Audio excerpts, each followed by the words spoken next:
एक सवाल तो ये है कि प्राइस बॉन्ड की ख़रीदो फ़रोख्त का क्या हुक्म है।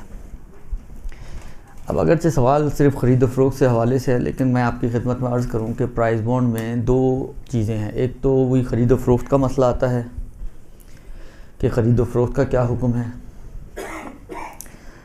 एक मसला जो आता है वो ये आता है कि चलें अब ख़रीद लिया और इनाम निकल आया, इत्तफ़ाक़ ही है, हो गया ये इत्तफ़ाक़, तो उस इनाम का क्या मसला होगा। ये दो अहम चीज़ें हैं प्राइस बॉन्ड के सिलसिले में। जहाँ तक पहले सवाल का ताल्लुक़ है तो प्राइस बॉन्ड के बारे में आग़ाए ख़ुई आग़ाए सिस्तानी का नज़रिया तो यही है कि अगर आप शर्त ना करें कि जी हमें हतमी तौर पर इनाम मिलेगा ही मिलेगा और नहीं मिला तो हम कानूनी कार्रवाई वगैरह करेंगे, तो ख़रीदो फ़रोख्त करने में कोई हरज नहीं है। बिला मशरूत ख़रीदो फ़रोख्त में कोई हरज नहीं है, जायज़ है। आप प्राइस बॉन्ड ख़रीद सकते हैं, बेच भी सकते हैं।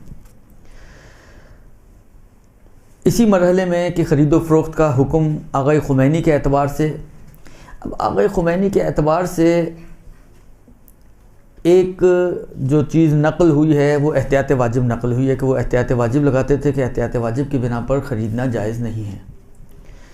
लेकिन उनकी तहरीरुल वसीला की कुछ इबारतें ऐसी हैं कि जिनसे जो समझ में आता है वो यही समझ में आता है कि जायज़ होना चाहिए, कोई इसके अंदर क़बाहत नहीं होनी चाहिए। लेकिन चलें अगर वो जो एहतियात वाजिब नक़ल हुई है उसी को भी हम ले लें तो बहरहाल एहतियात है। तो एहतियात का मतलब ही यही होता है कि आप चाहें तो आगे की तरफ जा सकते हैं।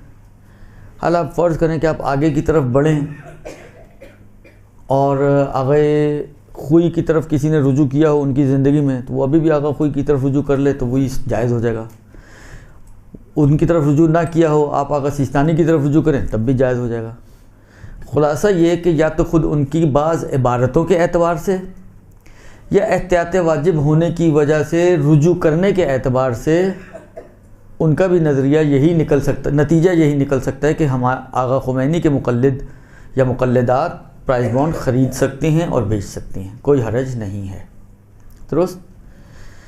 बस नतीजा, अगर हम नतीजा एंड पे आएँ तो नतीजा यही निकला कि तीनों मराजे के नज़दीक प्राइस बॉन्ड की ख़रीदो फ़रोख्त में कोई हरज नहीं है। बस आग़ा ख़ुमैनी में एक एहतियात वाला मसला आता है कि उसमें रुजू करना पड़ेगा और उसके बाद आपका वो अमल सही हो जाएगा।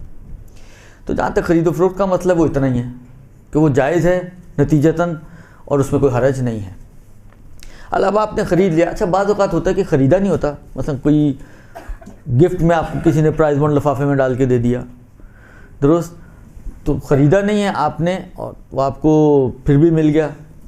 हालांकि ख़रीदा हो, ख़रीदना भी जायज़ है, किसी ने गिफ्ट कर दिया हो, किसी भी शक्ल में, बहरहाल आपके पास अगर प्राइस बॉन्ड हो और इत्तफ़ाक़ हो जाए, आपकी किस्मत अच्छी हो कि वो प्राइस बॉन्ड निकल भी आए, अब चाहे बिल्कुल छोटा सा ही निकले 1000 रुपये वाला, लेकिन बिलाखिर निकल आया, तो ये जो पैसे मिल रहे हैं हमें, आया इसको हम ले सकते हैं, इसको इस्तेमाल कर सकते हैं, तो इसमें भी कोई हरज नहीं है। तमाम यानी तीनों मराजे की नज़र में इन पैसों को आप इस्तेमाल कर सकते हैं। अलबत्ता पहले एक मसला था जो अब चेंज हो चुका है, मैं इसलिए इशारा कर रहा हूँ कि कोई मेरी ये गुफ्तगू सुन के ना सोचे कि जी ये गलत मसला बता दिया गया।